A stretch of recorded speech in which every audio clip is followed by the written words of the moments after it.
एकादश स्कंद के प्रारंभ में यदुवंशियों को ऋषियों के शाप के बारे में विस्तार पूर्वक बताया गया है। परीक्षित जी ने कहा, गुरुदेव, यदुवंशी तो ब्राह्मण भक्त थे, फिर ब्राह्मणों ने यदुवंशियों को शाप क्यों दिया? श्री सुखदेव मुनि जी महाराज ने कहा कि परीक्षित, मैं तुम्हें इस घटना के बारे में बताने जा रहा हूँ, ध्यान पूर्वक सुनो।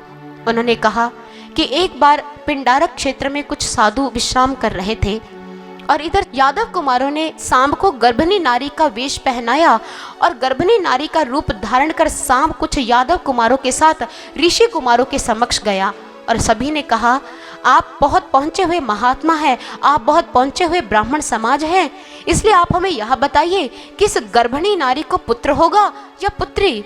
और साधु लोग इस अपमान को सहन नहीं कर पाए। वो सब कुछ जानते थे कि यादव कुमार हमारे साथ उपहास कर रहे हैं।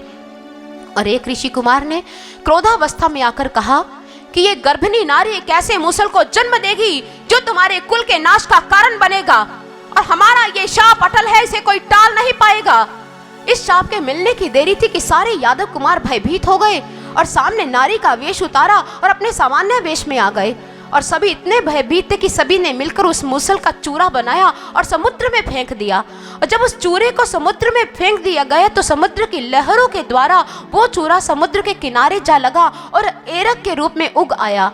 और जब चूरा फेंका गया था उसमें लोहे का एक छोटा सा टुकड़ा था जिसे मछली निगल गई थी। मछली से मछुआरे के हाथ में आया और ये मछुआरे से जरा नमक व्याध के हाथ लगा। उसने अपने बाण की नोक पर इसे लगा लिया और यही बाण भगवान श्री कृष्ण की लीला संवरण का कारण बना और वो एरक यादव जाति के विनाश का कारण बना।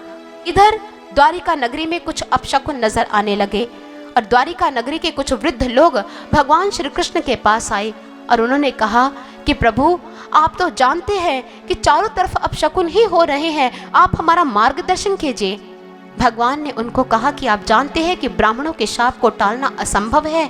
इस समय एक ही उपाय है, आप सभी प्रभास क्षेत्र चले जाइए, प्रभु का भजन करो, प्रभु का कीर्तन करो, ध्यान साधना करो। इस समय यही तुम्हारे लिए कल्याणकारी होगा। सभी को प्रभास क्षेत्र जाते देखकर उद्धव को यह समझने में देरी नहीं लगी कि भगवान श्री कृष्ण लीला संवरण करने जा रहे हैं। उद्धव भगवान श्री कृष्ण के पास आए। उन्होंने कहा कि प्रभु, आप सब कुछ कर सकते हो, आप ब्राह्मणों का शाप भी टाल सकते हो, फिर आपने ऐसा क्यों नहीं किया? भगवान ने कहा कि उद्धव, मैं जिस कार्य के लिए धरती पर आया था वो कार्य संपन्न हो चुका है और मैं शीघ्र अतिशीघ्र अपनी लीला संवरण करने जा रहा हूँ। मेरे जाने के बाद द्वारिका समुद्र में डूब जाएगी, लोग अधर्म पथ पर अग्रसर हो जाएंगे। इसलिए तुम अपनी मन और इंद्रियों को अधीन कर अपनी आत्मा का अनुभव प्राप्त करो और परमात्मा में मगन रहो। तुम्हारे लिए यही कर्तव्य कर्म है और इसी कर्तव्य कर्म के लिए तुम इस धरती पर आए हो। तुम अपने लक्ष्य को अगर पूरा नहीं करोगे तो तुम्हारा मानव तन धारण करना असफल माना जाएगा। और उद्धव की मनस्थिति को देखते हुए आज भगवान श्री कृष्ण उद्धव को ब्रह्म ज्ञान देने लगे। इत्यादिष्टो भगवता महाभागवतो नृपः उद्धवः प्रणिपत्याः तत्व जिज्ञासुरच्युतम्। भगवान श्री कृष्ण उद्धव को समझाते हुए कहते हैं कि उद्धव, भगवान ने इस विशाल सृष्टि की रचना की, अनेकों शरीरों का निर्माण किया और सबसे उत्तम ये मानव तन है, क्योंकि इसी तन के द्वारा ईश्वर की प्राप्ति हो सकती है। इसी मानव तन की महानता के संदर्भ में हमारे लोग एक प्राचीन इतिहास कहा करते हैं जो अवधूत दत्तात्रेय और राजा यदु के बारे में है, जिसमें राजा यदु ने अवधूत दत्तात्रेय जी से यह पूछा कि मनुष्य अपनी आत्मा में आनंद का अनुभव कैसे कर सकता है। इस प्रश्न के उत्तर में दत्तात्रेय जी ने बताया, आत्मा के आनंद के सफर में मेरे जीवन में अनेकों पड़ाव आए और हे राजन, तुम उनके बारे में ध्यान पूर्वक श्रवण करो। मैंने अपने जीवन में उस आनंद को प्राप्त करने के लिए अनेकों गुरु धारण किए। संति में गुरवो राजन बहव बुद्धयुपाश्रिताः यतो बुद्धिमुपादायः मुक्तोटामिहि तच्छृणु। पृथिवी वायुराकाश मापो अग्निश्चंद्रमा रविः कपोतो अजगरः सिंधु पतंगो मधुकृत गजा मधुहा हरिणो मीनः पिंगला कुरुरोर्भका कुमारी शरकृत सर्प ऊर्णनाभिः सुपेशकृत। आज दत्तात्रेय जी बता रहे हैं कि मैंने अनेकों गुरु किए, असंख्य गुरु किए, जिनमें से सबसे पहले गुरु का नाम बताया उन्होंने पृथ्वी। उन्होंने पृथ्वी से शिक्षा क्या प्राप्त की? उन्होंने कहा, राजन, मुझे पृथ्वी माँ ने शिक्षा दी, सहनशीलता की। लोग पृथ्वी पर हल चलाएं, कुदाल चलाए या किसी बाउली का निर्माण करे या किसी घर का निर्माण करे, पृथ्वी कभी उनको कुछ नहीं कहती है, बस सब प्रकार के प्रहारों को सहन करती है और एक रस से उनको क्षमादान देती रहती है। और पृथ्वी का ही अंश है ये पर्वत, और इन्हीं पर्वतों से निकलती हैं नदियां, और ये नदियां अपना पानी खुद नहीं पीती, ये परमार्थ की भावना से जीवन व्यतीत करती हैं। नदियों के जल से मानव समाज अपनी प्यास बुझाता है। कभी नदी का सफर देखा है राजन? नदी जब बहती है कितने कंकरों पत्थरों को अपने साथ बहाकर ले जाती है, अनवरत गति से बढ़ती चली जा रही है। और ये नदी हमें कहती है कि अपने लक्ष्य के प्रति बढ़ते चले जाओ, और तब तक चलते रहो जब तक तुम्हें अपने लक्ष्य रूपी सागर की प्राप्ति नहीं हो जाती। और इसलिए इस नदी से मुझे ये शिक्षा मिली, और साथ ही साथ ये जो वनस्पति जगत है ये भी तो इस पृथ्वी का अंश है। वनस्पति जगत में आप इन वृक्षों को देखो, वृक्षों पर असंख्य फल लगते हैं। क्या कभी कोई वृक्ष अपने फल का भक्षण खुद करता है? कभी नहीं करता। वृक्ष अपना फल दूसरों को देते हैं, ये भी परमार्थ की भावना से पोषित होते हैं। वृक्ष कभू नहीं फल भगे, नदी न संचय नीर, परमार्थ के कारणे संतन धरा शरीर। वृक्ष अपना फल नहीं खाता, नदी अपना जल नहीं पीती, अपितु ये हमें शिक्षा देते हैं उत्तम जीवन जीने की, परमार्थ की भावना में जीवन व्यतीत करने की। और जिस प्रकार नदी अपने लक्ष्य की ओर बढ़ती चली जाती है, हमारे जीवन का लक्ष्य क्या है ये नदी बार बार याद कराती है। हमारे जीवन का लक्ष्य परमात्मा को पाना है, और हमें इसके लिए ये दुर्लभ मानव तन मिला है। बड़े भाग मानुष तन पावा, सुर दुर्लभ सब ग्रंथनि गावा। अर्थात ये दुर्लभ है देवताओं के लिए भी, और जो तन देवताओं के लिए दुर्लभ है वो हमें सुलभ हो गया है। आप कितने सौभाग्यशाली हैं। लेकिन सौभाग्यशाली परिपूर्ण तौर पर आप तब कहलाएंगे जब इस तन के लक्ष्य को प्राप्त कर लेंगे, और लक्ष्य है परमात्मा। और ये पृथ्वी हमें हमारे लक्ष्य की याद दिलाती है, और ये पृथ्वी हमें एक शिक्षा और देती है। पृथ्वी सूर्य के गिर्द चक्कर काटती है, चलती रहती है, अपना कार्य कर रही है। और पृथ्वी कहती है चरे वेती, चलते रहो तब तक चलते रहो जब तक लक्ष्य हासिल ना हो जाए। इसलिए पृथ्वी मेरा गुरु है, अग्नि भी मेरा गुरु है। अग्नि से मैंने पवित्रता की शिक्षा प्राप्त की। आप अग्नि में जो भी वस्तु डालते हैं, अग्नि उस वस्तु को भस्म कर देती है। इसलिए साधक को भी उस ब्रह्म ज्ञान की अग्नि को प्राप्त कर लेना चाहिए। और मन में कभी भी बुरा विचार आए, शीघ्र ध्यान साधना में बैठकर बुरे विचार को उस पवित्र ज्ञान अग्नि में भस्म कर लो, और अपने मन को हमेशा शुद्ध और निर्मल रखो, क्योंकि शुद्ध और निर्मल मन में ही परमात्मा का वास है। और इसके साथ साथ मैंने जल को भी अपना गुरु बनाया। जल की विशेषता क्या है? जल मधुर भी होता है, शीतल भी होता है। साधक को मधुर भाषी होना चाहिए और शीतल भी होना चाहिए। वायु भी मेरा गुरु है। वायु निरासक्त रहती है। कैसे?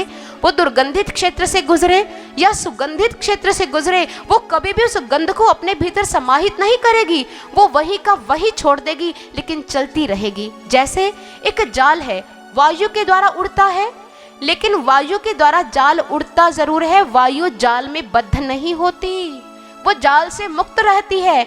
इसलिए साधक को भी किसी बंधन में नहीं आना चाहिए, निरासक्त रहना चाहिए। जैसे विवेकानंद जी कहते हैं कि अगर मुझे किसी वेश्या के पास एक रात भी रुकना पड़े तो मैं दावा कर सकता हूँ कि अगले दिन वेश्या के विचारों में परिवर्तन नजर आएगा और वो परमात्मा की भक्त बन जाएगी। वहां विवेकानंद जी का दृष्टिकोण देखिए। विवेकानंद जी उस जगह पर आसक्त नहीं हो जाएंगे, अपितु उसको भी आसक्ति के बंधन से मुक्त करने का दावा करते हैं। साधक को ऐसा ही होना चाहिए। और इसके साथ आकाश भी, अवधूत दत्तात्रेय जी ने कहा मेरा गुरु है। आकाश से क्या शिक्षा मिलती है? आकाश जिस प्रकार अनंत है, विशाल है, साधक का हृदय भी अनंत और विशाल होना चाहिए। अयं निजहा परो वेति गणना लघु चेतसांग उदार चरितानांग तु वसुधैव कुटुंबकम। ये मेरा है, ये तेरा है, ये ऊंच है, ये नीच है, ऐसी तुच्छ सोच निम्न हृदय वाले व्यक्ति की ही हुआ करती है। महापुरुषों के लिए तो सारी पृथ्वी ही परिवार है। वो तो वसुधैव कुटुंबकम की भावना को लेकर चलते हैं, सारी पृथ्वी को अपना परिवार मानते हैं। और आकाश ने मुझे इसी विशालता की शिक्षा दी। और हाँ हे राजन, ये अजगर भी मेरा गुरु है। अब अजगर गुरु कैसे हुआ? अजगर कभी भी अपने आहार के लिए इधर उधर भटकता नहीं है। बैठे बिठाए उसे जो आहार मिल जाए वो उसी को ग्रहण करेगा। उसे मिल जाए तो भी ठीक, उसे आहार ना मिले तो भी ठीक। उसके मन की तुष्टि पुष्टि है, किसी भी स्थिति में उसकी स्थिरता टलती नहीं है। इसलिए वो अपने प्रभु की रजा में राजी रहता है। प्रभु की रजा में साधक को भी राजी रहना चाहिए। और इसके साथ अवधूत दत्तात्रेय जी ने कहा, मधुमक्षिका भी मेरी गुरु है। राजा यदु ने कहा, मधुमक्षिका, उससे आपको क्या शिक्षा मिली? और अवधूत दत्तात्रेय जी कहते हैं कि मधुमक्षिका से मुझे यह शिक्षा मिली कि जो मधुमक्षिका है वो अनावश्यक संग्रह करती है, मधु का संग्रह करती है। और होता क्या है, व्यक्ति आते हैं, मधुमक्षिका को मारकर उसका सारा शहद निकाल कर ले जाते हैं और अनावश्यक संग्रह उसके मृत्यु का कारण बन जाता है। इसलिए हमें अनावश्यक संग्रह नहीं करना है, जितने से गुजर बसर हो सके उतना ही हमारे लिए पर्याप्त है। कबूतर को भी मैंने अपना गुरु बनाया। कबूतर से मुझे यह शिक्षा मिली कि कभी भी लोभ में नहीं पड़ना है, क्योंकि शिकारी जब दाने डालता है, दाने के लोभ में वो वहां आ जाता है और शिकारी फिर उस पर जाल डाल देता है और वो जाल में जकड़ कर रह जाता है। इसलिए अगर हम भी संसार की माया के लोभ में आगे आगे बढ़ते चले जाएंगे तो संसार के चक्रव्यूह में उलझ जाएंगे, मुक्त नहीं हो पाएंगे। इसलिए कबूतर कहता है, कभी लोभी मत बनना, ये लोभ परतंत्रता का कारण है। और साथ ही साथ मुझे कमल से भी शिक्षा मिली। कमल क्या है, वो कीचड़ में रहता है लेकिन कीचड़ से लिप्त नहीं होता, निर्लिप्त रहता है, लिपायमान नहीं होगा। हमें भी संसार में ऐसा रहना चाहिए, संसार की माया में अपने आप को लिप्त नहीं कर लेना चाहिए, विषय रसों का सेवन नहीं करना चाहिए, साधक इनसे ऊपर उठकर अपना जीवन व्यतीत करना चाहिए, क्योंकि ये विषय रस मानव समाज के लिए अत्यंत घातक हैं। इसलिए महापुरुष समझाते हैं, संसार में कैसे रहो, जैसे सांप के मुख में मेंढक को नचाओ लेकिन मेंढक को सांप निगल ना पाए। या महापुरुष दूसरे तरीके से समझाते हुए क्या कहते हैं कि आपकी नाव पानी में रहे यह तो ठीक है, लेकिन अगर पानी नाव में आ जाए तो यह अनुचित है। इसलिए संसार में लिप्त नहीं होना है। और इसके साथ साथ मुझे भ्रमर को भी अपना गुरु धारण करना पड़ा, क्योंकि भ्रमर मुझे बहुत अच्छी शिक्षा दे रहा था। भ्रमर से क्या शिक्षा मिली? एक भ्रमर था, मकरंद चूसने के लिए गया, रात्रि हो गई, कमल की पंखुड़ियां बंद हो गई, कमल की फांकें बंद होने की देरी थी, बेचारा अंदर ही बंद रह गया और अंदर रहते रहते वो स्वप्न सजोने लगा। सुबह होगी और जैसे सूर्य उदित होगा कमल खिल जाएगा और मैं फिर उड़ जाऊंगा, अपनी उड़ान भरकर अपने लक्ष्य पर पहुंच जाऊंगा। अभी बेचारा ऐसा सोच ही रहा था, जानते हो क्या हुआ? एक हाथी वहां पर आया, उसने कमल तोड़ा और उसका भक्षण कर गया और उधर साथ ही साथ भ्रमर की जीवन लीला भी समाप्त हो गई। इसलिए हमें यह भ्रमर समझाता है, जिसके बारे में महापुरुषों ने इस कहानी के संदर्भ में कहा, रात्रिर्गमिष्यति भविष्यति सुप्रभातम भास्वानुदिश्यति हसिष्यति पंकजश्री इत्थं विचिन्त्यति कोशगते द्विरेफे हा हंत नलिनीं गज उज्जहार। सोचा बेचारे ने ये, लेकिन उसके साथ हुआ क्या? इसलिए कभी भी किसी बंधन में मत पड़ना। ये वो भ्रमर है जो कोरे काठ में भेदन कर लेता है लेकिन कमल की पंखुड़ियों में कैद होकर रह जाता है। और ये आसक्ति, ये बंधन हमारे लिए भी घातक है। ये हमें भ्रमर शिक्षा दे रहा है। और साथ ही साथ चंद्रमा को भी मैंने अपना गुरु बनाया। अब सवाल है, चंद्रमा गुरु कैसे हो गया? चांद की कलाएं कभी घटती हैं, कभी बढ़ती हैं, लेकिन चांद स्थिर रहता है। ऐसे ही ये बढ़ना और कम होना शरीर के धर्म है, आत्मा का धर्म नहीं है। आत्मा बिल्कुल निर्मल रहेगी, निर्लिप्त रहेगी। और जिस प्रकार चांद, जिसका कार्य क्या है? शीतलता देना, प्रकाश देना। एक बार किसी ने चंद्रदेव से पूछा, चंद्रदेव तुम कितने शीतल हो, अपनी शीतलता बिखेरते हो, अपनी रोशनी देते हो, लेकिन ये सूर्य है, हमें तपाता है, हमें जलाता है, ये हमें इतनी जलन क्यों देता है? और उसकी बात सुनकर चंद्रदेव ने कहा कि मैं आपको जो शीतलता देता हूँ, जो आपको प्रकाश देता हूँ, वो मेरा अपना नहीं है। मैं सूर्य से प्रकाश लेता हूँ और उस प्रकाश को शीतल कर तुम्हारे तक शीतलता पहुँचाता हूँ। मेरे पास अपना कुछ नहीं है, जो कुछ है सूर्य का है। सूर्य के पास अपना ताप है, इसलिए वो अकड़ता है, इसलिए वो जलाता है। मेरे पास कुछ भी नहीं है, मैं तो उसका दिया आगे देता हूँ, इसलिए मैं विनम्र हूँ। इसलिए चांद हमें विनम्र रहने की शिक्षा देता है। विनम्र बने रहो, साधक का ये बहुत बड़ा गुण है। विनम्रता अगर साधक में नहीं तो समझ लो कि साधक बना ही नहीं। और इसके साथ साथ सूर्य भी मेरा गुरु हुआ। सूर्य प्रसन्न मन से उदित होता है और प्रसन्न मन से अस्त होता है। साधक को भी अपना प्रत्येक कार्य प्रसन्न मुद्रा में करना चाहिए और प्रत्येक कार्य जब विराम की ओर जाता है तो प्रसन्न मन से ही उसे विराम की ओर भेज देना चाहिए, अर्थात प्रसन्न मन से ही कार्य को विराम देना चाहिए। सूर्य से मैंने अनुशासन सीखा, वो समय पर आता है, हमें भी हर काम समय पर करना चाहिए।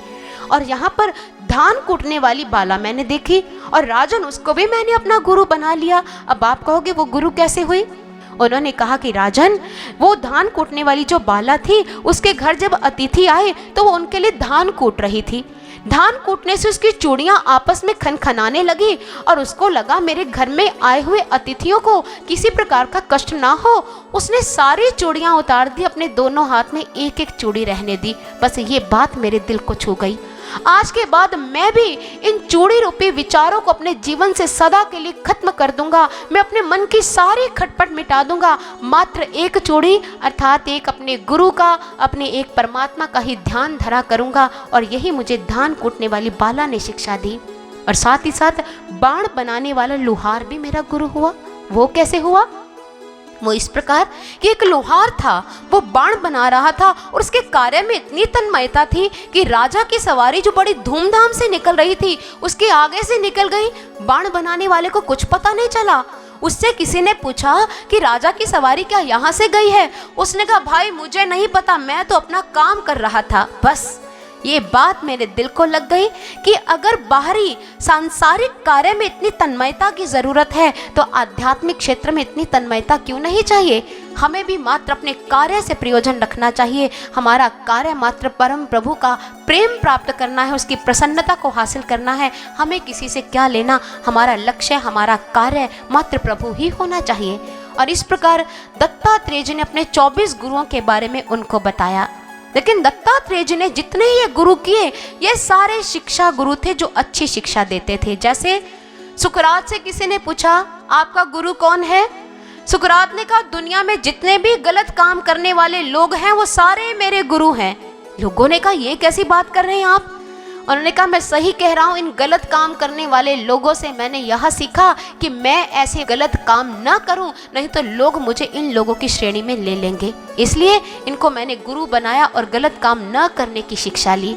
और आज दत्तात्रेय जी ने जिन गुरुओं के बारे में बताया वो सारे शैक्षणिक जगत के गुरु हैं जो शिक्षाएं देते हैं। शिक्षा गुरु और दीक्षा गुरु में सज्जनों बहुत भारी अंतर है।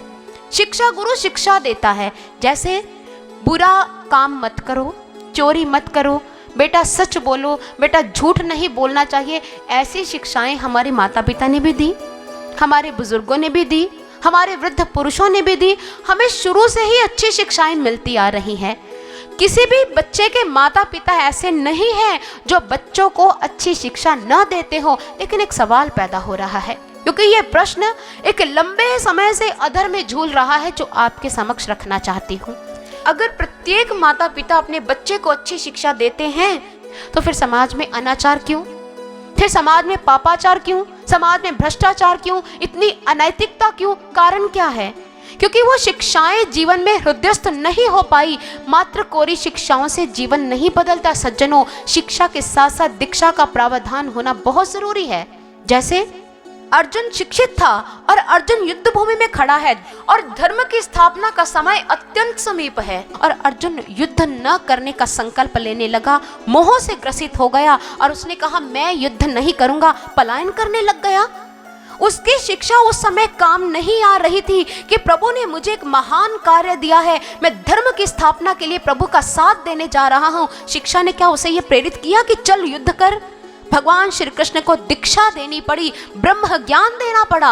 और जब ब्रह्म ज्ञान अर्जुन को प्राप्त हुआ, अर्जुन अपने कर्तव्य कर्म से परिचित हुआ, मोह की डोरी टूट गई और अपने महान लक्ष्य के लिए उसने अपने जीवन को लगा दिया। इसलिए कोरी शिक्षा से जीवन में परिवर्तन नहीं आता। रावण भी तो शिक्षित था, अनेकों वेदों की जानकारी उसके पास थी, वेदों का उसने अध्ययन किया था, लेकिन हुआ क्या? श्री सीता जी का अपहरण किया। कितने ऐसे अपने जीवन में कार्य किए जो उसे नहीं करने चाहिए थे। अर्थात कोरी शिक्षा एक मानव में सत्प्रवृत्तियों का संचार नहीं कर सकती। इसलिए शिक्षा गुरु शिक्षा दे सकता है और शिक्षा प्राप्त करनी बुरी बात नहीं है, लेकिन कोरी शिक्षा से काम नहीं चलता। कोरी शिक्षा से जीवन रूपी गाड़ी मंजिल तक नहीं पहुंच सकती। शिक्षा के साथ साथ दीक्षा भी चाहिए, क्योंकि बिना दीक्षा के हम अपने जीवन में उस तत्व को प्राप्त नहीं कर पाएंगे जिसको प्राप्त करने के लिए इस धरती पर आए हैं। अब आप उदाहरण से इस बात को समझिए कि जैसे किसी फल के बारे में, उसके रूप रंग के बारे में जानकारी प्राप्त करना बहुत अच्छी बात है। आपसे किसी बच्चे ने पूछा कि सेब किस रंग का होता है, आप कहोगे बेटा सेब लाल रंग का होता है, हमेशा इस बात को याद रखना, और सेब के ऊपर एक डंठल लगा होता है। आपने उनको ये जानकारी दी। अगर बच्चा आपसे ये कोरी जानकारी प्राप्त करके आगे चला गया, वो किसी के घर में गया और घर के लोगों ने अतिथि को फलाहार के रूप में सेब का छिलका उतारकर तथा सेब को काटकर उसके आगे परोस दिया। बच्चे के मन में तो ये था, सेब तो लाल होता है, पर ये पीलेपन वाला कौन सा फल है और इसमें इतना रस दिखाई दे रहा है, ये कौन सा फल है? बच्चा पहचान नहीं पाया ये वो ही सेब है, क्योंकि जो सेब बाहर से लाल नजर आता है वो अंदर से किसी और रंग का स्वामी है। ये जानकारी तभी प्राप्त होती है अगर बच्चे को वो फल दे दिया जाता, बच्चा फल का भक्षण करता, उसे पता चल जाता सेब बाहर से कुछ और है, भीतर से कुछ और है, उसके अंदर रस भी विद्यमान है और ये रस हमारे लिए अति उत्तम है। इसलिए कोरी जानकारी से बच्चा कहीं भी असफल हो सकता है, लेकिन अगर अनुभव साथ में मिल जाए तो सफलता निश्चित ही निश्चित है। इसी प्रकार मुझे एक बात याद आ रही है कि एक व्यक्ति था, उसने तैराकी पर किताब लिखी और उस किताब की बहुत बिक्री हुई, लोगों ने इस किताब को बहुत पसंद किया, बहुत सारी प्रतियां बिक गई। और वही व्यक्ति जो राइटर था, जो लेखक था, वो एक बार नदी के किनारे सैर कर रहा था, उसका पांव फिसला और वह नदी में जा गिरा। और जैसे वो नदी में गिरा उसने चित्कार किया, अरे मुझे बचाओ, अरे मुझे बचाओ, मैं डूब रहा हूँ, अरे कोई है, अरे कोई है, मुझे बचाओ। लोग दौड़े चले आए और लोगों ने देखा कौन है, और जब उन्होंने ध्यान से देखा, अरे ये तो वही है जिन्होंने तैराकी पर बहुत सुंदर किताब लिखी है। एक व्यक्ति ने कहा, अरे आपने तो इतनी बढ़िया किताब लिखी है, उसको पढ़कर मेरा बेटा बहुत प्रसन्न हुआ और उसके बाद उसने तैराकी भी सीख ली। आप तो अच्छी तरह जानते हो, आप तैरकर बाहर आ जाओ। उसने कहा, नहीं भाई, मुझे तैराकी नहीं आती, मैंने तो इधर उधर की किताबें पढ़कर किताब लिख दी है, तैरना तो मैंने कभी सीखा ही नहीं है। इसे कहते कोरी जानकारी। उसको तैरना नहीं आता क्योंकि पानी में वो कभी गया नहीं, उसे तैरने का अनुभव कैसे होगा? इसी प्रकार अगर कोई शेख चिल्ली अंधकार से भरे हुए कक्ष में चिल्लाए, tube light, tube light, light light, light light, क्या उसके अंधकार से भरे कक्ष में प्रकाश हो जाएगा? चित्कार करने से अंधकार दूर नहीं होता। हाँ, उसके एक संकेत पर प्रकाश की अनेकों जीवंत किरणें उसके कक्ष में थिरक सकती है। ट्यूबलाइट को प्रायोगिक स्तर पर जला लेने से बस बटन दबाने की देरी है, ट्यूबलाइट जल जाएगी, अंधकार भाग जाएगा। इसलिए अगर बाहरी क्षेत्रों में हम कोरी बातों से अपने जीवन में वो अनुभव नहीं प्राप्त कर पाते, तो बताओ ईश्वर के संदर्भ में क्या कोरी जानकारी से हमें ईश्वर मिल पाएगा? ईश्वर सर्वत्र है, कण कण में व्याप्त है। सज्जनों, यह तो शिक्षा है, ये आप भी जानते हो, बच्चा बच्चा भी जानता है। लेकिन कोई तत्ववेता संत आकर आपको वो ब्रह्म ज्ञान दे जिससे सर्वव्यापी ईश्वर आपको अपने घट में नजर आ जाए, इसे कहते हैं दीक्षा, इसे कहते हैं प्रयोगात्मक अनुभव। ऐसे अनेकों अलंकार हमारे सिद्ध पुरुषों ने हमारे सामने रखे। उन्होंने कहा, नीम नीम कहे मुख नहीं कड़वा होवे, मुख तो कड़वा होए नीम के चबान से। खांड खांड कहे मुख नहीं मीठा होए, मुख तो मीठा होए खांड के ही खान से। राम राम कहे कबहू ना शांति आए, शांति तो आए राम की पहचान से। अगर नीम नीम कहने से मुख कड़वा नहीं होता, खांड खांड कहने से मुख मीठा नहीं होता, तो बताओ राम राम कहने से क्या राम मिल जाएंगे? श्याम श्याम कहने से क्या श्याम के दर्शन हो जाएंगे? अगर सांसारिक क्षेत्र में भी प्रयोग करना पड़ता है तो आध्यात्मिक क्षेत्र तो है ही प्रयोगात्मक। बिना अनुभव के हम ईश्वर के दर्शन कैसे करेंगे? हमें तो कोई ऐसा तत्ववेता संत चाहिए जो ईश्वर की कहानियां ना सुनाए, जो चर्चा ना करे, हमारे घट में ईश्वर को प्रकट भी कर दे। और जो ईश्वर को प्रकट करते हैं उसे गुरु कहा जाता है, दीक्षा गुरु, अर्थात आध्यात्मिक जगत का गुरु। और इस प्रकार बिना आध्यात्मिक जगत के गुरु को धारण किए हम ईश्वर के दर्शन नहीं कर पाएंगे।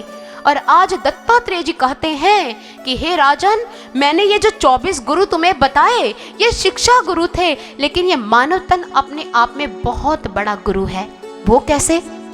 उन्होंने कहा कि भगवान ने हमें ये मानव तन दिया है, इसके द्वारा ईश्वर की प्राप्ति होती है। और यही बात भगवान श्री कृष्ण उद्धव को भी समझा रहे हैं। वो कहते हैं, सृष्ट्वा पुराणी विविधान्य जयात्म शक्त्या वृक्षान सरीसृप पशून खगदंश मत्स्यान तैस्ते रतुष्ट हृदय पुरुषं विधाय ब्रह्मावलोकधिषणं मुदमाप देव लब्ध्वा सुदुर्लभम इदं बहु संभवान्ते मनुष्यम अर्थदम नित्यमपीह धीर तूर्णं यतेतना पतेदनु मृत्यु यावत् निःश्रेयसाय विषय खलु सर्वतः स्यात्।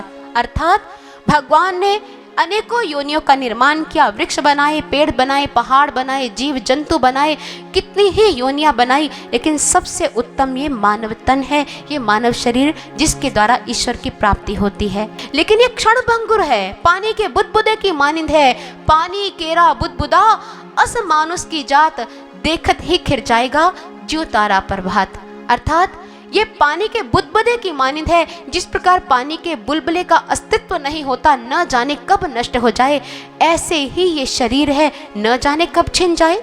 हम कुछ चंद जो श्वास से अपने साथ लेकर आए हैं, उनके रहते रहते हमें ईश्वर को प्राप्त करना है। समय विमोद में नहीं गंवाना सज्जनों।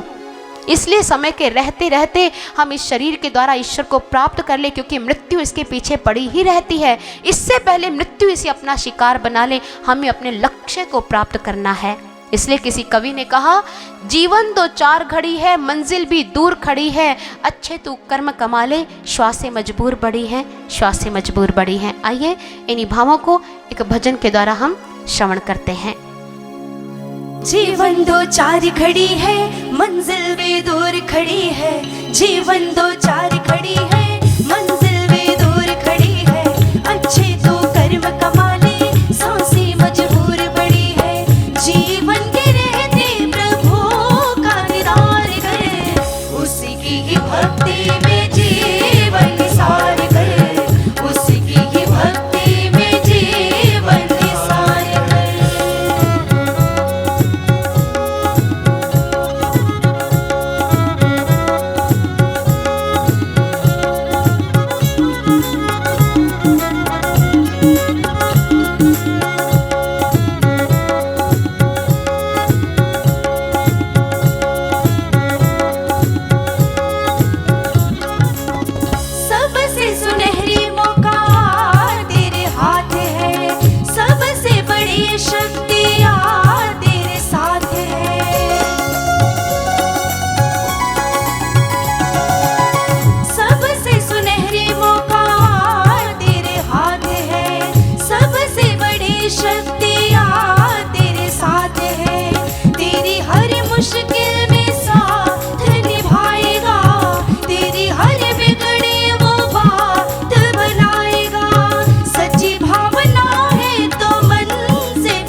नमस्कार सज्जनों, ये भजन हमें समझा रहा है और प्रभु का ये पावन प्रसंग भी हमें यह समझा रहा है कि इस क्षण भंगुर जीवन को रहते रहते हमें अपने लक्ष्य को प्राप्त करने का प्रयास करना चाहिए।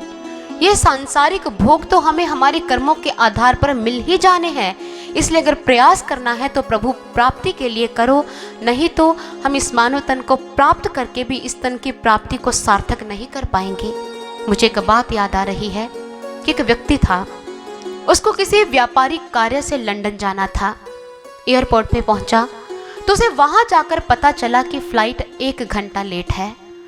उसने सोचा आधा घंटा यहाँ आने में लगा, आधा घंटा जाने में लगेगा, तो क्यों ना मैं यही ठहर जाऊं और अपनी फ्लाइट का इंतजार कर लूं।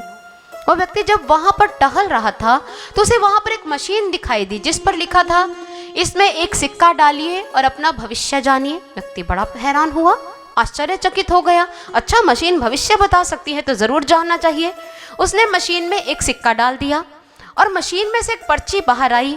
आपका नाम मनमोहन है, आपके पिता का नाम महेंद्र जी है और आप व्यापारिक कार्य से लंदन जा रहे हैं और इस प्रकार आपको पता है कि आपको व्यापार कार्य में सफलता मिलेगी। उसने कहा, वाह, ये तो सब कुछ बताती है, ये भविष्य क्या, इसने तो मेरा पूरी जानकारी ही मुझे दे दी। बड़ी जबरदस्त मशीन है, सिक्का एक और डाल लेना चाहिए। उसने एक और सिक्का डाला। मशीन में से अब की बार फिर एक पर्ची निकली जिस पर लिखा हुआ था कि आपके इतने मित्र हैं, आप इस मित्र के पास जा रहे हैं और इस मित्र ने तुम्हारे स्वागत की भरपूर तैयारियां की हुई है और साथ ही साथ वहां पर जब तुम पहुंचोगे तो तुम्हें बहुत अच्छी सूचना मिलने वाली है जो मैं अभी नहीं बताऊंगी। और जब उसने पर्ची पढ़ी, वाह क्या बात है, एक सिक्का और डालना चाहिए, पता चले ये और क्या बताती है। जैसे सिक्का डाला उसमें लिखा था कि आपकी पत्नी का नाम ये है, आपकी बेटी का नाम जलेबी है, आपके बेटे का नाम लॉलीपॉप है और आप अपनी बेटी से बहुत प्यार करते हैं और आप अपने मित्रों से मिलना भी पसंद करते हैं। बड़ा है ना, वाह, इसको तो सब कुछ पता है, एक सिक्का और डालना चाहिए। उसने फिर एक सिक्का डाला। जब सिक्का डाला तो पर्ची बाहर आई, आप संगीत में बहुत रुचि रखते हैं, आप संगीत सुनना पसंद करते हैं। जब आप कॉलेज समय में थे तो आपने संगीत में रुचि दिखाई लेकिन आप उसमें पारंगत नहीं हो पाए। ये भी जानती है, अरे वाह क्या बात है। उसने फिर एक सिक्का डाला। अब की बार फिर एक पर्ची निकली जिसमें लिखा था कि आपकी पत्नी का नाम ये है, आप अपनी पत्नी के वहाँ पर मायके जाना पसंद नहीं करते हैं, आपको अपनी सास बिल्कुल अच्छी नहीं लगती है, आपके ससुर जी अब इस धरती पर नहीं है। अरे बाप रे बाप, इसको सब कुछ पता, एक सिक्का और डालना चाहिए। उसने फिर एक सिक्का डाला और अब की बार जब उसने सिक्का डाला तो मशीन से पर्ची क्या निकली, उस पर लिखा था कि भाई साहब, आपको मशीन के आगे खड़े 1.5 घंटा व्यतीत हो गया है, आपकी फ्लाइट मिस हो चुकी है, अच्छा होगा अगर आप घर वापस चले जाएं, कहीं ये हमारे साथ ना हो जाए। इसलिए सज्जनों, कहीं ये फ्लाइट मिस ना हो जाए। ये मानव तन जो बड़ा दुर्लभ है, भगवान ने हमें अवसर दिया है, मौका दिया है, इसके द्वारा भक्ति कर पाएं, ईश्वर के दर्शन कर पाएं। अगर इसको मिस कर लिया तो फिर आप अपने लक्ष्य को प्राप्त नहीं कर पाएंगे, आपको फिर मानव तन की प्राप्ति नहीं होगी। क्योंकि भगवान जब यह देखता है, इसने मानव तन का सदुपयोग नहीं किया, विषय वासनाओं में लिप्त रहा, भोग पदार्थों में आसक्त रहा, फिर वो निम्न योनियों में भेज देगा, क्योंकि भोग पदार्थ तो उसमें भी मिल जाते हैं।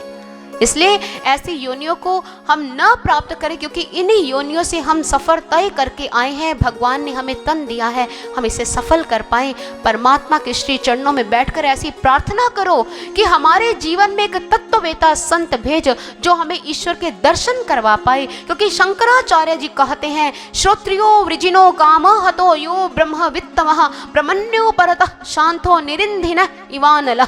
अर्थात तुमने अगर जाना है तो तुम श्रोत्रिय ब्रह्मनिष्ठ गुरुदेव के चरण कमलों में पहुंचना, वो तुम्हारे जीवन को सफल करेंगे, क्योंकि वो तुम्हें तुम्हारे लक्ष्य से जोड़ेंगे। यहाँ शंकराचार्य जी ने एक शब्द इस्तेमाल किया, श्रोत्रिय ब्रह्मनिष्ठ गुरु, तत्ववेता गुरु, और यही शब्द इस्तेमाल किया भगवान श्री कृष्ण जी ने। भगवान श्री कृष्ण श्रीमद् भागवत महापुराण में कहते हैं, अजिज्ञासित मद धर्मो गुरुं मुनिं उपाव्रजेत। अर्थात तुम ऐसे संत के पास जाओ, अगर मेरी प्राप्ति का मार्ग नहीं जानते तो तत्ववेता संत तुम्हें मेरी प्राप्ति का मार्ग बता देंगे। और यही बात भगवान श्री कृष्ण जी ने श्रीमद् भगवद गीता में भी कही, तद्विद्धि प्रणिपातेन परिप्रश्नेन सेवया उपदेक्षन्ति ते ज्ञानम ज्ञानिनस् तत्वदर्शिनः। उन्होंने तत्वदर्शिनः कहा, अर्थात तत्ववेता संत के पास जाओ। तत्ववेता अर्थात जो परमात्मा को तत्व से जान चुका है, ऐसा गुरु ही तुम्हें भव सागर से पार उतारेगा। ऐसे गुरु को ही आध्यात्मिक जगत का गुरु कहा जाता है। कुल गुरु और आध्यात्मिक जगत के गुरु में सज्जनों बहुत अंतर होता है। कल हमें बहुत से लोग मिले जिन्होंने कहा कि हमारा कुल गुरु है तो क्या फिर भी हमें गुरु धारण करना पड़ेगा? हाँ सज्जनों, आपको गुरु धारण करना पड़ेगा। कुल गुरु कुल की परंपराओं का निर्वाह करवा सकते हैं, लेकिन आपकी आत्मा को परमात्मा के दर्शन नहीं करवा सकते। यह कार्य तत्ववेता संत ही कर सकते हैं। इसी एकादश स्कंद के बाद उसमें श्री सुखदेव मुनि जी महाराज राजा परीक्षित को कर्मयोग, ज्ञान योग, भक्ति योग, बुद्धि योग के बारे में बताते हैं। अगर आपको ज्ञान योग को समझना है, अगर आप कर्म योग, भक्ति योग को समझना चाहते हो तो सिर्फ योग को समझ लीजिए। योग क्या है, जिसके बारे में कठोपनिषद में आता है, यदा पंचावतिष्ठन्ते ज्ञानानि मनसा सह बुद्धिश्च न विचेष्टते तमाहो परमांगतिं तं योगंगिति मन्यन्ते। अर्थात जब पांचों इंद्रियां और मन स्थिर हो जाए और बुद्धि भी विचलित ना हो, यही सर्वोच्च अवस्था है। इसी को हमारे महापुरुषों ने योग कहा है। और याज्ञवल्क्य जी कहते हैं, संयोगो योग इत्युक्त जीवात्मा परमात्मनो। अर्थात जीवात्मा का परमात्मा के साथ संयोग हो जाना ही योग है। योग शब्द युज धातु से बना है, जिसका अर्थ है जुड़ जाना, मिलाप हो जाना। किसका किसके साथ? आत्मा का परमात्मा के साथ। और इसी को ही भक्ति कहा जाता है। भक्ति का अर्थ क्या है? मिलाप हो जाना। एक शब्द है भक्ति और दूसरा शब्द है विभक्ति, और विभक्ति का अर्थ होता है अलग हो जाना। जैसे हम कहते हैं हमारा देश विभक्त हो गया, बट गया, अलग हो गया, विभाजन हो गया। विभक्ति का अर्थ जहाँ अलग हो जाना है, तो भक्ति का अर्थ है मिल जाना। परमात्मा से मिलना जरूरी है। जब तक ईश्वर से मिलोगे नहीं तो भक्ति का प्रारंभ कैसे होगा? ईश्वर से मिलने के बाद ही भक्ति की शुरुआत होती है। उससे पहले आप प्रयास कर रहे हैं, पता नहीं इन प्रयासों के द्वारा किस जन्म में भगवान प्रसन्न हो। लेकिन हमारे शास्त्र कहते हैं कि अगर तुम परमात्मा से मिलना चाहते हो तो श्रोत्रिय ब्रह्मनिष्ठ गुरुदेव के श्री चरणों में पहुंच जाओ। वो तुम्हें ईश्वर से मिला देंगे, क्योंकि श्रोत्रिय ब्रह्मनिष्ठ गुरु ही ईश्वर से मिलाने का कार्य करते हैं। और इसके पश्चात इसी एकादश स्कंद में जहाँ श्री सुखदेव मुनि जी महाराज राजा परीक्षित को योग के बारे में बताते हैं, इसी एकादश स्कंद में आगे भगवान के स्वधाम गमन के बारे में बताया गया है। प्रभु श्री कृष्ण इसी स्कंद के अंतर्गत लीला संवरण करते हैं। श्री सुखदेव मुनि जी महाराज परीक्षित जी को यह बताते हैं कि प्रभु ने लीला संवरण कैसे की। एकादश स्कंद अपने आप में अनुपम माना गया है। एकादश स्कंद में बस उस एक का ही व्याख्यान है, इसमें दूसरे के लिए कोई जगह नहीं है। एकादश यानी कि 11 मतलब एक पर एक। यहाँ एक पर एक लग गया, एक के आगे दूसरा शब्द नहीं लगा। और एक कौन है? वो परमात्मा। और इस स्कंद के अंतर्गत इसमें जो भी उद्धव को भगवान ने समझाया वो भगवान के मुख से निश्चित हुआ सदुपदेश है। इसलिए स्कंद की महानता अपने आप में ही बढ़ जाती है। चलिए चलते हैं द्वादश स्कंद की ओर। द्वादश स्कंद में कलिवंश का वर्णन है और इसके साथ साथ श्री सुखदेव मुनि जी महाराज राजा परीक्षित को कहते हैं कि परीक्षित, कली काल में जब अनाचार बढ़ जाएगा, पापाचार हो जाएगा, अव्यवस्था फैल जाएगी, तो कल की भगवान जन्म लेंगे। ऐसा नहीं है कि आप यह पहली बार सुन रहे हो कि कल की भगवान जन्म लेंगे, कल की भगवान अवतार धारण करेंगे। हम कब से सुनते आ रहे हैं, जब अव्यवस्था फैलेगी, जब अनाचार होगा तो कल की भगवान आएंगे। मुझे आप लोग एक बात बता दो, इस समय इतना अनाचार है, इतना पापाचार है, इतना भ्रष्टाचार है, संसार झुलस रहा है और ये इतनी कुरीतियों की जो आग है संसार को जला रही है। अगर इस समय कल की भगवान नहीं आए तो बताओ भगवान फिर कब आएंगे? हो सकता है समाज में जो अव्यवस्था फैल चुकी है, ऐसी अव्यवस्था को देखकर कल की भगवान आ गए हो। लेकिन आ गए हो तो हम कैसे पहचानेंगे कि भगवान का आगमन हो चुका है? अगर हम आपको कहेंगे कि इस स्थान पर फला जगह पर भगवान ने जन्म धारण कर लिया है, तो क्या आप मान जाएंगे? इसलिए जरूरी है कि अगर भगवान आ चुके हैं तो हम वो आंख प्राप्त कर ले कि अगर भगवान कहीं भी हैं, हम अपने आंख के द्वारा ढूंढ पाए कि वो भगवान है। जैसे भगवान श्री कृष्ण जी ने कौरवों की सभा में दुर्योधन को अपने विराट रूप के दर्शन कराए। दुर्योधन फिर भी समझ नहीं पाया ये भगवान है। लेकिन भगवान श्री राम जब केवट से नौका की मांग करते हैं, भगवान ने जाकर उसे बताया नहीं कि मैं कौन हूँ, लेकिन केवट ने कहा, प्रभु तुम्हारा मर्म मैं जाना। हे प्रभु मैं तुम्हें जान गया हूँ। प्रभु ने कोई विराट रूप दिखाया नहीं, लेकिन केवट ने कैसे पहचाना? क्योंकि केवट के पास दिव्य नेत्र था, विवेक की आंख थी, उसके पास विमल चक्षु था। उस तृतीय नेत्र के द्वारा उसने पहचान लिया यही परमात्मा है। भगवान श्री राम जब शबरी की कुटिया में जाते हैं तो शबरी को जाकर अपना परिचय नहीं देते कि मैं अयोध्यापति हूँ, मेरा नाम श्री राम है और ये श्री लखन जी है, ऐसा कुछ भी नहीं बताते। शबरी जब अपने राम को देखती तो कहती मेरे राम आ गए। कैसे पता चला? क्योंकि शबरी के पास ब्रह्म ज्ञान था। उसके गुरु मतंग मुनि जी ने उसे दीक्षा दी हुई थी और उस ज्ञान के द्वारा जब उसे नेत्र प्राप्त हुआ, उस नेत्र के द्वारा जो अपने घट में राम को देखा करती थी, वो ही राम जब सामने आया तो शबरी पहचान गई, ये तो वो ही है जो मेरे अंदर निवास करता है। इसलिए सज्जनों, अगर कल की भगवान आ गए हैं तो हमें किसी की बातों में आने की जरूरत नहीं है। उस नेत्र को प्राप्त करो, अपने घट के अंदर भगवान के रूप को देख लो और फिर तुम्हें पता चल जाएगा जो अंदर है वो बाहर कहाँ है और किस रूप में है। आपको किसी की बातों में आने की जरूरत नहीं है, आपको दिव्य नेत्र की जरूरत है, विमल चक्षु की जरूरत है, आप अपने आप ढूंढ लेंगे।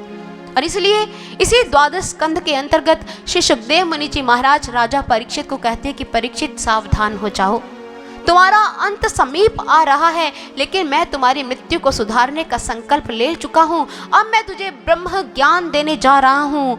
तम तु राजन मरिष्यति पशु बुद्धिम इमाम जही। इस पशु बुद्धि का परित्याग कर दो कि तुम मर जाओगे। मैं तुम्हें मरने नहीं दूंगा, मैं तुम्हें परम गति का अधिकारी बना दूंगा। और ऐसा कहने के बाद श्री सुखदेव मुनि जी महाराज ने राजा परीक्षित के मस्तक पर अपना हाथ रखा। परीक्षित जी के नेत्र मुंद गए। परीक्षित जी ने अपने घट में ईश्वर के दर्शन कर लिए और जब वो ध्यान की अवस्था से बाहर आए तो अपने गुरुदेव के समक्ष करबद्ध हो गए, हाथ जोड़ लिए और कहने लगे, प्रभु अज्ञानं च निरस्तम में ज्ञान विज्ञान निष्ठया भवता दर्शितम क्षेमम भगवतः पदम। हे प्रभु, आपने मेरा अज्ञान नष्ट कर दिया है और ज्ञान के द्वारा आपने मुझे आत्मा और परमात्मा की एकता का साक्षात्कार करवा दिया है। हे प्रभु, अब मैं निर्भय हो गया हूँ, मैंने अपने प्रभु के दर्शन कर लिए हैं। भगवान तक्षक का दिव्यो मृत्युभ्यो न विवेभ्यहम प्रविष्टो ब्रह्म निर्वाणं भयं दर्शितं त्वया। हे प्रभु, आपने मुझे निर्भय बना दिया है, अब मुझे तक्षक जैसे सांप से भी कोई डर नहीं है। भगवान तक्षक आदिभ्यो मृत्युभ्यो न बिबेभ्यहम प्रविष्टो ब्रह्म निर्वाणं भयं दर्शितं त्वया। हे गुरुदेव, आपने मुझे अभय दान दे दिया है, अब मुझे तक्षक सांप डस भी ले तब भी मैं भयभीत नहीं हूँ, क्योंकि मैंने उस अविनाशी परमात्मा का दर्शन कर लिया है। हे गुरुदेव, मैं अत्यंत प्रसन्न हूँ और बार बार अपने गुरुदेव को नमन अर्पित कर रहे हैं। इतिहास ऐसे गुरुदेव को नमन अर्पित ही करता आया है जो जिज्ञासु आत्मा को ईश्वर से जोड़ते हैं। और इस प्रकार इसी संदर्भ में कहा गया, अखंड मंडलाकारं व्याप्तं येन चराचरं तत्पदं दर्शितं येन तस्मै श्री गुरुवे नमः। जो अखंड है, जो जड़ और चेतन में व्याप्त है, ऐसे प्रभु का अगर कोई गुरु हमारे घट में दर्शन करवा दे तो उसके चरण कमलों में प्रणाम है, कोटि कोटि नमन है। और आज परीक्षित जी ने अपने गुरुदेव की पूजा की, उनके चरण प्रक्षालित किए और उसके साथ साथ जब उनकी पूजा हो रही थी तो शंख की ध्वनि से सारा आकाश गुंजायमान हो गया। आकाश से मानो पुष्पों की वर्षा हो रही थी और श्री सुखदेव मुनि जी महाराज अनेकों संतों महात्माओं के साथ राजा परीक्षित को वहां से विदाई दे चल पड़े। और इधर परीक्षित को जाते जाते वो यह कहेगा कि परीक्षित, तुम परमात्मा का ध्यान धरो, बस यही तुम्हारे जीवन का लक्ष्य है। परीक्षित ध्यान साधना में बैठ गए और ध्यान साधना में जब परीक्षित बैठे तो वो गहन समाधि की अवस्था में पहुंच चुके थे। परीक्षित जी की निर्विकल्प समाधि लग गई। हमारे शास्त्रों में दो प्रकार की समाधियों का वर्णन है, सविकल्प और निर्विकल्प समाधि। सविकल्प समाधि कौन सी होती है, निर्विकल्प समाधि कौन सी होती है, इसको समझने से पहले समाधि को समझना जरूरी है। जब एक साधक परमात्मा का ध्यान करता है और ध्यान इतना गहरा हो जाए कि ध्येय विशेष की ही ख्याति रह जाए और साधक को कुछ याद न रहे, उस स्थिति को समाधि कहते हैं। और एक होती है सविकल्प समाधि। सविकल्प समाधि ध्यान की वो अवस्था है जब एक साधक परमात्मा का ध्यान करता है तो उसके शरीर की जो क्रियाएं हैं धीरे धीरे निश्चेष्टता को प्राप्त होती चली जाती हैं। उसे पूरी तरह भान होता है कि मेरा कौन सा अंग निष्क्रिय हो रहा है, कौन सा अभी सक्रिय है, और धीरे धीरे करके जब सारी शारीरिक क्रियाएं निश्चेष्ट हो रही होती हैं, साधक को पूरा भान हो रहा होता है। ऐसी स्थिति को सविकल्प समाधि कहते हैं। इसमें धीरे धीरे शरीर निश्चेष्टता को प्रपन्न होता है और साधक सविकल्प समाधि को प्राप्त करता है। इसमें जीवात्मा और परमात्मा का तादात्म्य स्थापित होता है, लेकिन धीरे धीरे। लेकिन निर्विकल्प समाधि कौन सी है? यह ध्यान की वो अवस्था है जब साधक जब परमात्मा का ध्यान करने लगता है तो उसमें शारीरिक क्रियाएं निश्चेष्टता को प्राप्त नहीं होती। ध्यान में बैठते ही जीवात्मा परमात्मा से तादात्म्य स्थापित कर लेती है और इसमें उसको बाहरी जगत का कोई भान नहीं होता। और ऐसी अवस्था में अगर साधक है और उस समय कोई तलवार से उसकी गर्दन भी धड़ से अलग कर दे तो उसको कोई कष्ट नहीं होता, कोई पीड़ा नहीं होती, क्योंकि वो परमात्मा के साथ अपना तादात्म्य स्थापित कर चुका होता है। और यही स्थिति आज परीक्षित जी की थी। परीक्षित निर्विकल्प समाधि को प्राप्त हो चुके थे और इतने में शाप के घटित होने का समय समीप आया। जैसे ही तक्षक सर्प वहां पर पहुंचा, उसने परीक्षित जी को डस लिया। परीक्षित जी को कोई कष्ट नहीं हुआ। क्यों? क्योंकि परीक्षित जी पहले ही परमात्मा से तादात्म्य स्थापित कर चुके थे, परमात्मा से उनकी प्रगाढ़ता हो चुकी थी। और इस प्रकार परीक्षित जी परम गति के अधिकारी हुए। वो परमात्मा से अपनी मृत्यु के आने से पूर्व ही मिल चुके थे और परीक्षित जी की ऐसी सुंदर मृत्यु पर सभी देवी देवता प्रसन्न हो गए। शंख की ध्वनि से आकाश गुंजायमान हो गया। देवताओं की दुंदुभी स्वतः ही बज उठी। गंधर्वों ने मंगलमयी तान छेड़ दी और अप्सराएं नृत्य करने लगी और पुष्पों की वर्षा से मानो सभी ने यह बता दिया कि ऐसी मृत्यु बहुत दुर्लभ है और सौभाग्यशाली व्यक्ति को ही मिला करती है। और इधर सभी साधु साधु कर रहे थे, जो भी लोग इस परम गति को देख रहे थे। और इस सुंदर मृत्यु पर सभी बहुत प्रसन्न हैं, क्योंकि हमारे शास्त्र क्या कहते हैं? दो संगमदाविह मृत्यु दुरापौ यद ब्रह्म संधारणया जितासु कलेवरं योग रतो विच्छियत यदग्रणेर वीर शये निवृत्तः। अर्थात दो प्रकार की मृत्यु सुंदर है। कौन सी मृत्यु? वह मृत्यु कि जब कोई व्यक्ति अपने देश की रक्षा के लिए अपने प्राणों का परित्याग कर देता है, हंसते खेलते अपने सीने पर गोली उतार कर चला जाता है। शास्त्र कहते हैं वो मृत्यु बड़ी शुभ है। और दूसरी मृत्यु कौन सी बताई? कि जब साधक परमात्मा के ध्यान में अपनी देह का परित्याग करता है और आत्मा को परमात्मा के साथ जोड़ लेता है, वह मृत्यु भी अत्यंत शुभ मानी जाती है। ये दोनों शुभ मृत्यु जिसको प्राप्त होती है, उससे सौभाग्यशाली मानव और कोई हो ही नहीं सकता। और आज परीक्षित जी इसी शुभ मृत्यु के अधिकारी हुए, उनको परम गति की प्राप्ति हुई। और इस प्रकार आज परीक्षित जी जो शाप से ग्रसित थे, कैसे गुरुदेव की अनन्य कृपा के द्वारा वो शाप से मुक्त हुए। प्रारब्ध तो घटित होना ही था, लेकिन मृत्यु पर विजय प्राप्त करनी इतनी बड़ी बात है जो एक श्रोत्रिय ब्रह्मनिष्ठ गुरुदेव की कृपा से ही संभव हो सकती है। इसी द्वादश स्कंद में मार्कंडेय जी की गाथा के बारे में आता है कि मार्कंडेय जी जिनकी उम्र बहुत कम थी, उनके माता पिता बहुत चिंतित थे कि हमारे बालक की उम्र इतनी कम है तो हमारा होगा क्या। उन्होंने छोटी उम्र में ही अपने बच्चे को ब्रह्म ज्ञान दे दिया और उनकी बस्ती में, उनके इलाके में कोई भी साधु समाज आता तो वो बच्चा उनकी सेवा करता और जाते हुए संत महात्मा लोग उसे आशीर्वाद देते, दीर्घायु भव। और इतने आशीर्वादों का ढेर लग गया कि बच्चे की उम्र भी बहुत बड़ी हो गई, क्योंकि संतों की दुआओं में बहुत बल होता है।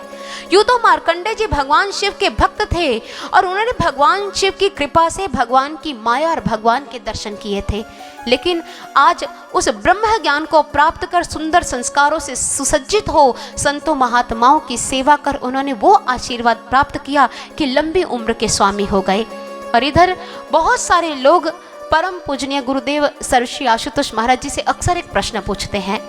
वो कहते हैं कि गुरुदेव, हम यह सुनते हैं कि आप सभी को ब्रह्म ज्ञान देते हैं, आप लेकिन बच्चों को ज्ञान क्यों दे रहे हैं जिन्होंने अभी संसार का पूर्ण रंग नहीं देखा, जिन्होंने अभी संसार को अच्छी तरह जिया भी नहीं, आप उन्हें ब्रह्म ज्ञान दे देते हो।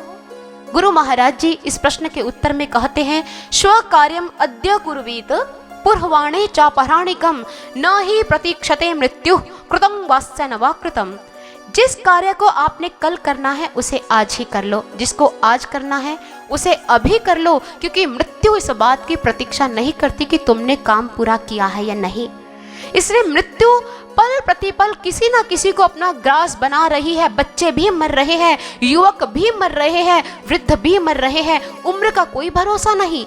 माँ सोचती है बच्चा बड़ा हो रहा है, लेकिन मृत्यु सोचती है मेरा ग्रास समीप आ रहा है। इससे पहले वो बालक मृत्यु का ग्रास हो जाए, वो युवक मृत्यु का ग्रास हो जाए, मैं उसे ब्रह्म ज्ञान दूंगा ताकि वो परमात्मा के आनंद रस को ले पाए और उस आनंद को अपने जीवन में प्राप्त करता, अपने लक्ष्य को पूरा करता ही धरती से जाए। मैं नहीं चाहता जिस भी किसी आत्मा ने इस मानव तन को प्राप्त किया है वो अपने लक्ष्य को प्राप्त किए बगैर धरती से चली जाए। इसलिए ब्रह्म ज्ञान का प्रत्येक व्यक्ति अधिकारी है और मैं ये ब्रह्म ज्ञान प्रत्येक व्यक्ति को भी प्रदान करूंगा। और गुरु महाराज जी कहते हैं कि ध्रुव की क्या उम्र थी जब उसको ज्ञान मिला, तो वो बहुत छोटा था, मात्र 5 साल का। प्रहलाद की क्या उम्र थी, मार्कंडेय जी की क्या उम्र थी, उनको भी छोटी उम्र में ज्ञान मिला। इसलिए ब्रह्म ज्ञान किसी उम्र विशेष का मोहताज नहीं होता। जब जागो तभी सवेरा। इससे पहले हमारी श्वासों की जो अनमोल घड़ियां वो खत्म हो जाए, हमें अपने लक्ष्य को प्राप्त करना है और कोई भी मानव यह दावा नहीं कर सकता कि उसकी उम्र कितनी है। इसलिए हमें अगर लक्ष्य को प्राप्त करना है तो ब्रह्म ज्ञान को तो प्राप्त करना ही होगा। इसलिए गुरु महाराज जी प्रत्येक व्यक्ति को यह ब्रह्म ज्ञान प्रदान कर रहे हैं। बहुत सारे लोग हैं जो यह कहते हैं कि भागवत कथा को श्रवण करने से मुक्ति मिल जाती है। बहुत सुंदर विचार है, लेकिन आपके विचार में संशोधन करना चाहूंगी।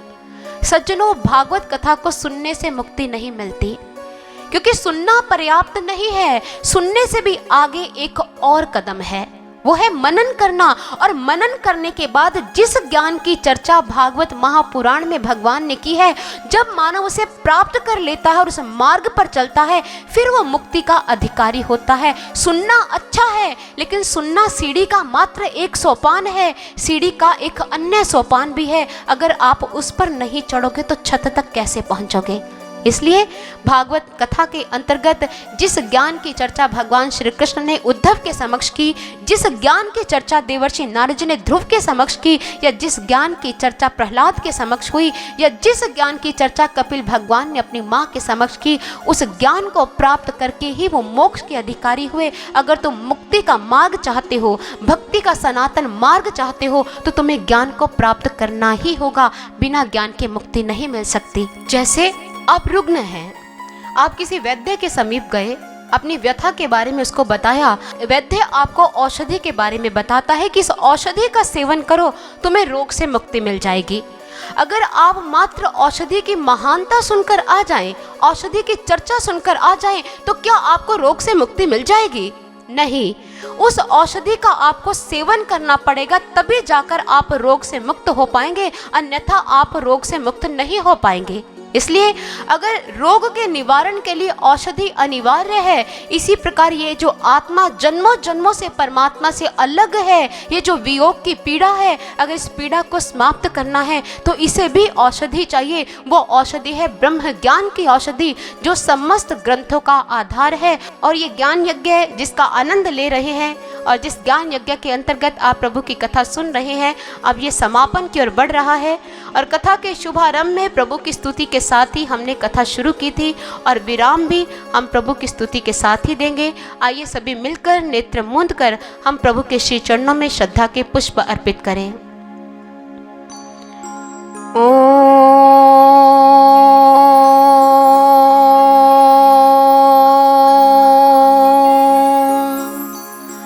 नमो भगवते तस्मै कृष्णाय कुंठमेधसे यत्पादाम्बुरुहध्यानात् संहिता मध्यगामी मां।